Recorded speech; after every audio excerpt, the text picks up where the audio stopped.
Hello friends, मैं हूं आकाश और आप देख रहे हैं आकाश लेक्चर ऑनलाइन। दोस्तों, इस पेपर की डिमांड थी कि व्यवसाय अध्ययन का सेट बी कराइए। तो दोस्तों, मैं आपके सामने हाजिर हूं व्यवसाय अध्ययन का सेट बी लेकर। चलिए दोस्तों, स्टार्ट करते हैं वीडियो को। यदि दोस्तों चैनल पर नए हों तो वीडियो को लाइक कर दीजिएगा, चैनल को सब्सक्राइब कर लीजिएगा और बेल आइकन को प्रेस कर लीजिएगा। जैसे ही मैं वीडियो अपलोड करूंगा उसकी नोटिफिकेशन आपको मिल जाएगी। और दोस्तों, एक बात और मैं आपको बता दूं, बार बार आप लोग मुझे मैसेज करते जा रहे हैं व्हाट्सएप पे कि सर आपने ये सेट नहीं डाला, वो सेट नहीं डाला। भाई, मैसेज करने से पहले आप एक बार चेक तो कर लें कि आप जिस सेट का सॉल्यूशन आप मुझसे मांग रहे हैं वो सॉल्यूशन हो सकता है मैंने पहले से अपलोड कर रखा हो। एक बार पहले चैनल पर जाएं, पहले वीडियो देखें कि आप जिस सेट की वीडियो चाह रहे हैं, जिस पेपर का आप सॉल्यूशन चाह रहे हैं, हो सकता है वो मैंने पहले से वहाँ पर अपलोड कर दिया हो। चलिए दोस्तों, बढ़ती है आगे। सबसे पहले हम देखेंगे विकल्प। ठीक है,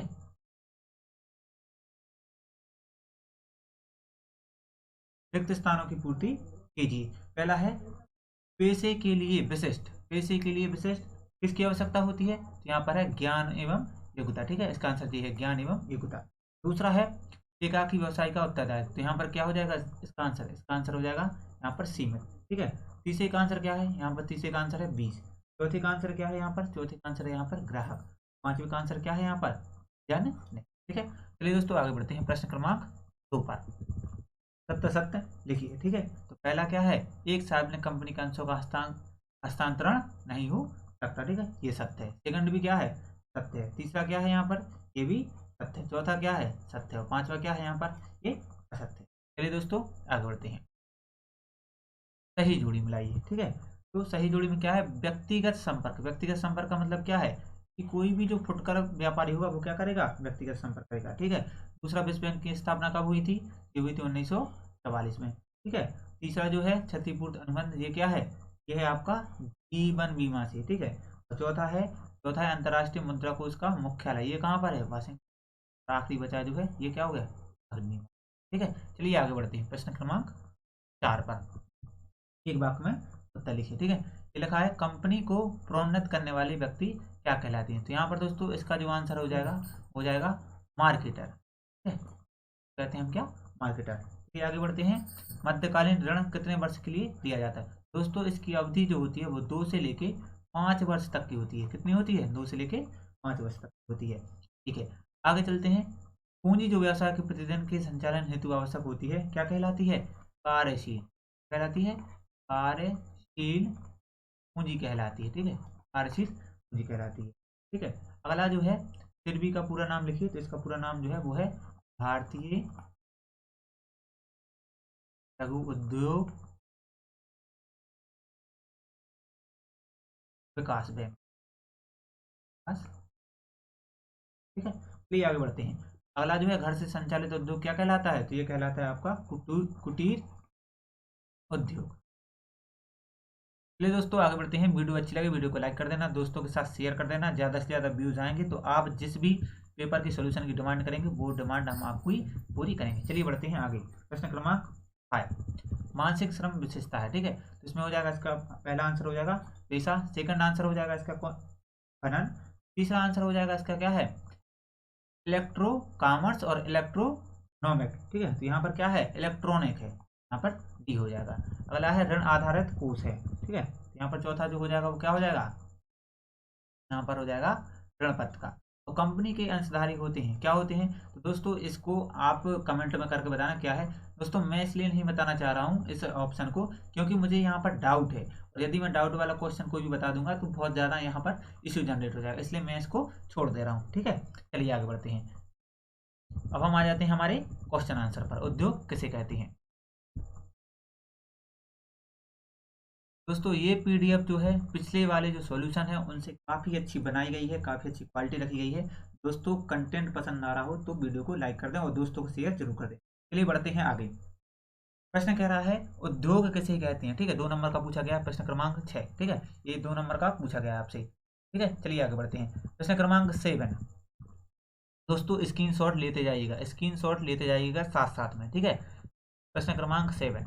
प्रश्न क्रमांक 7 क्या कह रहा है? व्यापारिक बैंक से क्या है? यहाँ पर व्यापारिक बैंक के बारे में पूछा गया है। ठीक है, चलिए आगे बढ़ते हैं। प्रश्न क्रमांक 8। प्रश्न क्रमांक 8 8 में वह व्यक्ति जिसके मस्तिष्क में कंपनी के निर्माण की विचारधारा सर्वप्रथम आती है, व्यापार संबंधी अनुसंधान करता है, किसी निश्चित योजना के अंतर्गत कंपनी का निर्माण करता है, आवश्यक सामग्री एकत्रित करता है और संचालन का भार उठाता है, क्या कहलाता है? प्रवर्तक कहलाता है। चलिए स्क्रीनशॉट ले लीजिएगा, आगे बढ़ते हैं। प्रश्न क्रमांक 9 का अथवा ऋण पत्र के बारे में पूछा गया, तो ऋण पत्र को क्या कहते हैं? हम डिबेंचर भी कहते हैं। ठीक है, चलिए आगे बढ़ते हैं। प्रश्न क्रमांक 10, प्रश्न क्रमांक 10 में अंतर्राष्ट्रीय व्यापार के बारे में पूछा गया है। ठीक है, स्क्रीनशॉट लेते जाइएगा। ठीक है, प्रश्न क्रमांक 11, प्रश्न क्रमांक 11 में आपसे पूछा गया है कि एकाकी व्यापार के प्रमुख लक्षण और क्या बताना है आपको? यहाँ पर विशेषताएं बतानी है। ठीक है, क्या क्या बतानी है यहाँ पर आपको? इसकी विशेषताएं बतानी है। ठीक है, चलिए आगे बढ़ते हैं। प्रश्न क्रमांक 12, प्रश्न क्रमांक क्या है यहाँ पे? प्रश्न क्रमांक यहाँ पर 12। ठीक है, क्या पूछा गया है? ई कॉमर्स के लाभ। क्या पूछा गया है? ई कॉमर्स के लाभ। ठीक है दोस्तों, स्क्रीनशॉट जो है आपको लेते जाना है। मैं एक एक क्वेश्चन को इसलिए स्क्रीन पर लगाता जा रहा हूँ। ठीक है, प्रश्न क्रमांक 13, प्रश्न क्रमांक 13 में क्या पूछा गया है? पूर्वाधिकार अंश के बारे में पूछा गया है कि ये कितने प्रकार के होते हैं। तो यहाँ पर लिखा हुआ है कि पूर्वाधिकार जो अंश होते हैं ये कई तरह के होते हैं और यहाँ पर इनके नाम लिखे हुए हैं। जैसे पहला ये है, दूसरा है, यहाँ पर इनके क्या लिखे हैं? नाम लिखे हुए हैं। ठीक है, तो स्क्रीनशॉट लेते जाइएगा दोस्तों। ठीक है, चलिए आगे बढ़ते हैं। प्रश्न क्रमांक 14, प्रश्न क्रमांक 14 में क्या पूछा गया है? एक बार प्रश्न को देख लेते हैं हम। प्रश्न पढ़ दे रहा हूँ आपके सामने। प्रश्न क्रमांक 14 में क्या लिखा हुआ है? प्रश्न क्रमांक 14 में लिखा हुआ है देशी व्यापार तथा विदेशी व्यापार में क्या अंतर है? यहाँ पर आप देख सकते हैं कि उच्च लागत, सबसे पहला लिखा है उच्च लागत। तो जैसा कि भौतिक रूप से सामान एक देश से दूसरे देश में जाता है, इसमें भारी अतिरिक्त पैकेजिंग, परिवहन और बीमा लागत विशेष रूप से भारी वस्तुओं के मामले में शामिल होते हैं। इसके अलावा ऐसे सामान कस्टम ड्यूटी और अन्य लेवी शुल्क के अधीन भी है। ठीक है, प्रश्न क्रमांक ये 14 का आंसर है दोस्तों। ये प्रश्न क्रमांक 14 का अथवा का आंसर है, अंतरराष्ट्रीय व्यापार के दोष। ठीक है, ये प्रश्न क्रमांक 14 का अथवा का आंसर है। ठीक है, स्क्रीनशॉट ले लीजिएगा इसका। प्रश्न क्रमांक 14 का अथवा का आंसर है अंतरराष्ट्रीय व्यापार के दोष लिखिए। ठीक है, यहाँ पर मैंने आपको 3 दोष बताए हुए हैं। चलिए आगे बढ़ते हैं। प्रश्न क्रमांक 15 का अथवा, प्रश्न क्रमांक 15 का अथवा हम क्या कह रहा है कि आर्थिक और गैर आर्थिक क्रियाओं में अंतर क्या है? तो यहाँ पर अंतर आपको बताना है। चलिए स्क्रीनशॉट ले लीजिए, आगे बढ़ते हैं। प्रश्न क्रमांक 16, प्रश्न क्रमांक 16 में क्या पूछा गया है? देख लेते हैं। प्रश्न क्रमांक 16 में पूछा गया है कि निजी कंपनी एवं सार्वजनिक कंपनी में अंतर लिखिए। ठीक है, और लिखा हुआ है अथवा में साझेदारी संलिग्न। तो यहाँ पर मैंने प्रश्न क्रमांक 16 किया है। कौन सा किया है? प्रश्न क्रमांक 16। यहाँ पर आपको अंतर बताने थे तो मैंने आपको यहाँ पर अंतर लिख दिए। ठीक है, ये आगे बढ़ते हैं। आप इसका एक स्क्रीनशॉट ले लीजिएगा। ठीक है, प्रश्न क्रमांक 17 का अथवा, प्रश्न क्रमांक 17 का अथवा किया है सार्वजनिक उपक्रमों के उद्देश्य लिखिए। ठीक है, क्या लिखा है? प्रश्न क्या है? प्रश्न है सार्वजनिक उपक्रमों के उद्देश्य लिखिए। ये यहाँ पर प्रश्न है। चलिए स्क्रीनशॉट ले लीजिए। दूसरा नंबर है आधारभूत उद्योगों की स्थापना। तीसरा नंबर है एकाधिकार पर नियंत्रण। ठीक है, स्क्रीनशॉट लेते जाइएगा। ठीक है, सार्वजनिक आय में वृद्धि। पांचवा है पूंजी एवं धन का पुनर्वितरण। छठवा है अधिक नियोग।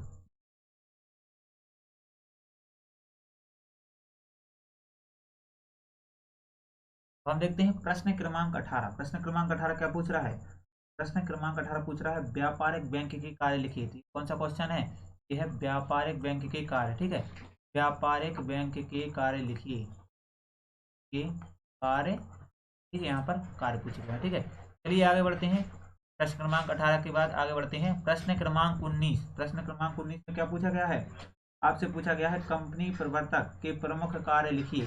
ठीक है, तो यहाँ पर आप देख सकते हैं हेडिंग लिखा है प्रवर्तक के कर्तव्य इस प्रकार हैं। ठीक है, कर्तव्य मतलब कि यहाँ पर कार्य लिखा हुआ है। ठीक है, यहाँ पर लिखा है पहला, यहाँ पर लिखा है दूसरा। इसके बाद नीचे देखते हैं हम, आप देख सकते हैं प्रमोटर को उस कंपनी के लिए अच्छा बनाना चाहिए जो उसने ट्रस्टी के रूप में प्राप्त की हो। ठीक है, आगे बढ़ते हैं। निजी व्यवस्थाओं का खुलासा करने का कर्तव्य। ठीक है, आगे बढ़ते हैं। और प्रश्न क्रमांक 20, प्रश्न क्रमांक 20 में क्या पूछा गया है? पूछा गया है आपसे कि कुटीर उद्योगों की विशेषताएं लिखिए। ठीक है, क्या पूछा गया है? कुटीर उद्योगों की विशेषताएं। ठीक है, प्रश्न क्रमांक 20। इसके बाद देखते हैं हम, इसके बाद हम आगे बढ़ते हैं। प्रश्न क्रमांक 21 का अथवा, प्रश्न क्रमांक 21 का अथवा, प्रश्न क्रमांक 21 का अथवा क्या कहता है? थोक व्यापारी के कार्य लिखिए। क्या लिखना है आपको? थोक व्यापारी के कार्य लिखिए। ठीक है, चलिए आगे बढ़ते हैं।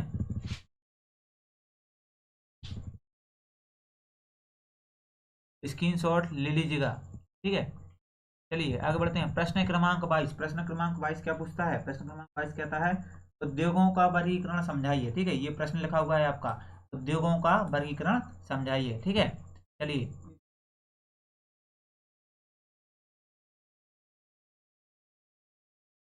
प्रश्न क्रमांक 23, प्रश्न क्रमांक 23 क्या पूछता है आपसे? विभागीय प्रबंध पद्धति के प्रमुख लाभ बताइए। आपको यहाँ पर क्या बताना है? लाभ बताना है। ठीक है, लाभ बताना है यहाँ पर आपको। चलिए आगे बढ़ते हैं।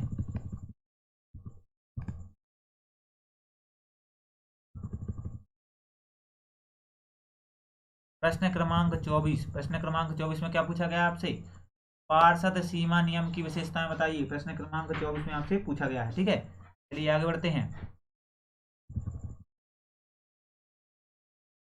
प्रश्न क्रमांक 25, प्रश्न क्रमांक 25 में आपसे क्या पूछा गया है? आपसे पूछा गया है लघु उद्योगों द्वारा सामना की जाने वाली कुछ समस्याएं। यहाँ पर समस्याओं के बारे में आपसे पूछा गया है। ठीक है, आगे बढ़ते हैं।